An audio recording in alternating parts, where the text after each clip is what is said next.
चालाक बुढ़िया। जंगल के समीप एक झोपड़े में कमलावती नाम की बुढ़िया अकेली रहती थी। बड़ी चालाक। कमलावती का एक बेटा था श्याम, तो शहर चला गया। शुरुआत में वो कुछ पैसे भेज देता था, लेकिन धीरे धीरे पैसे आने बंद हो गए। इसलिए कमलावती जंगल से फल फूल तोड़कर बाजार में बेच के अपना गुजारा बसर करती थी। जब भी कुछ चटपटा खाना होता, वो पड़ोसी के यहाँ चली जाती थी। हाय, ये चटोरी जीभ अपने काबू में ही नहीं रहती है। हाय राम, एक ये कमर का दर्द कम बखत कुछ काम भी करने नहीं देता। उसे नींद नहीं आ रही थी। अपने बिस्तर पर आंखें मूंद कर लेटी हुई थी। जंगल से दो चोर जा रहे थे। उनकी नजर झोपड़ी पर पड़ती है। अरे चलो, आज का तो इंतजाम हो गया। यहाँ से कुछ तो लूट कर जरूर जाएंगे। दोनों चोर झोपड़ी में देखते हैं। झोपड़ी में तो एक अकेली बुढ़िया है, हम आराम से उसकी बकरी लेकर भाग सकते हैं। ये सारी बातें कमलावती आंखें मूंद कर सुन रही थी और सोचने लगी, अच्छा बच्चू, मेरे से पंगा, मगर चिल्लाने से नुकसान हो सकता था। इसलिए उसने सोचा, क्यों ना इन चोरों का फायदा उठाया जाए। बस कुछ दिनों की तो बात है। मेरा बेटा शहर से 1 महीने बाद लॉटरी का खूब सारा पैसा लेकर आएगा। तब आराम से जिंदगी जीऊंगी। तब तक के लिए मेरे पास जो पैसों से भरा बक्सा है, उसी का इस्तेमाल कर लेती हूँ। अभी किसी को अपने घर काम पर रख लूंगी। अरे हम तो बस एक बकरी लेकर जाने वाले थे। ये बुढ़िया तो बहुत अमीर निकली। हाँ भाई, सही कह रहे हो। अब तो पूरे पैसे लेकर ही जाएंगे। दोनों चोर वापस चले जाते हैं। चोर जो ठहरे, लालच में तो आना ही था। ऐसे ही थोड़ी ना लोग मुझे गांव में लोमड़ी बुड्ढी बोलते हैं। अच्छे अच्छे के पैसे चुरवा देती हूँ। अब तो जाकर कोई मुर्गा फंसा है। अगले दिन सुबह, आजा, तेरा ही तो अब से इंतजार कर रही थी।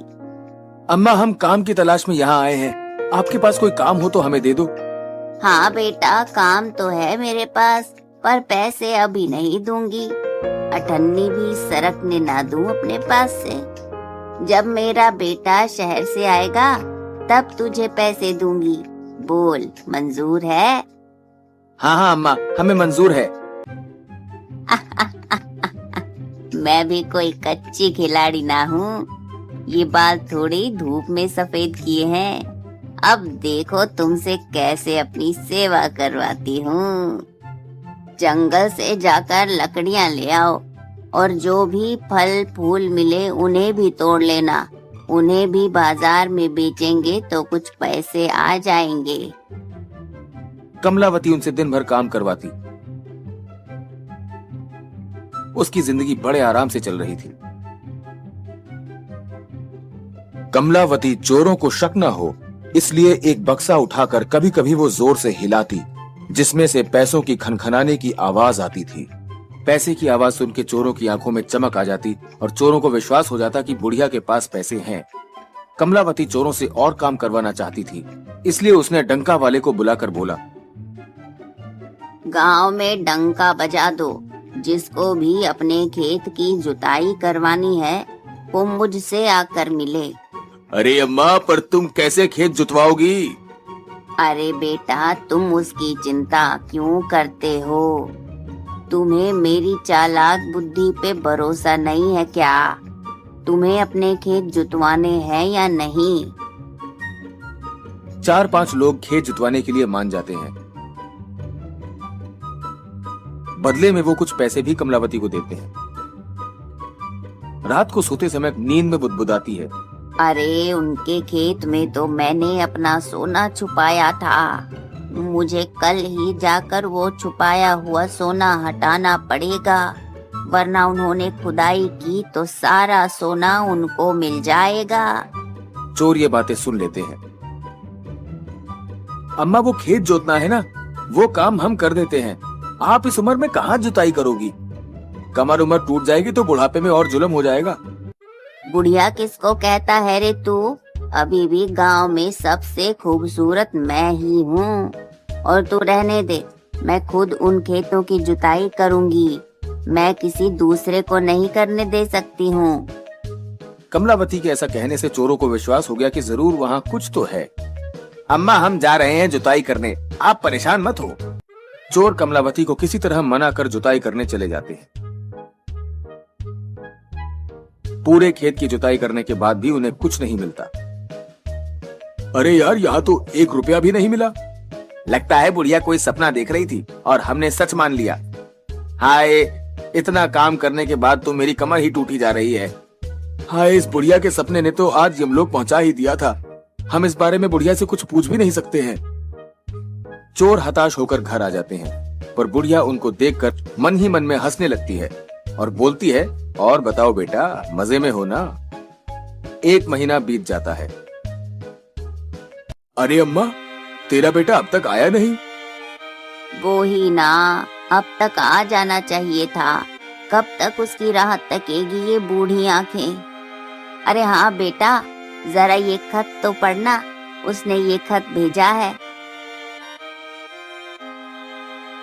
मेरी प्यारी माँ, आशा करता हूँ कि आप अच्छी होंगी। किसी कारणवश मैं भी गांव नहीं आ सकता हूँ। कुछ महीने बाद मैं और अधिक पैसे कमा कर लाऊंगा। मैं इस लिफाफे में कुछ पैसे भेज रहा हूँ। अपना ध्यान रखना। आपका प्यारा बेटा श्याम। अरे हाँ, लिफाफे में तो पैसे हैं। चोर कमलावती की दिन रात सेवा करते हैं, घर पर अच्छे अच्छे खाना बनाते हैं और घर की साफ सफाई करते हैं। कमलावती के पैर हाथ दबाते हैं। ऐसा ही कई महीनों तक कमलावती ने अपनी सेवा करवाई। और एक दिन कमलावती स्वर्ग से धार जाती है और चोरों को वो बक्सा देकर जाती है। चोर बड़े उत्साहित हो जाते हैं। आखिरकार अब जाके बुढ़िया का पीछा छूटा और ये बक्सा मिला। और वो बक्सा खोलते हैं, मगर बक्से के अंदर कुछ भी नहीं था, बल्कि कुछ सिक्के और पत्थर थे। बुढ़िया ने एक खत भी छोड़ा था। चोर उसको पढ़ता है। मुझे पहले से ही पता था कि तुम दोनों चोर हो और यहाँ मुझे लूटने आए हो। खुद को बड़े खिलाड़ी समझ रहे थे। मेरे पास मेरी सेवा करने के लिए कोई नहीं था, इसलिए मैंने तुम दोनों को उल्लू बनाया और उल्लू बना के बड़ा मजा आया। हाय, आज तक इतना आराम कभी नहीं मिला था। अगले जन्म के लिए तुम दोनों चोर को अपनी सेवा के लिए रिजर्व करके रख जाती हूँ। ये बुढ़िया तो बहुत चतुर निकली, हम चोरों को ही उल्लू बना गई। अब ये बकरी लेकर ही चलो। ज्यादा लालच बुरी बला और साथ ही चालाकी से किया गया काम हमारे लिए बहुत फायदेमंद हो सकता है, इसलिए हमें सूझबूझ के साथ काम करना चाहिए।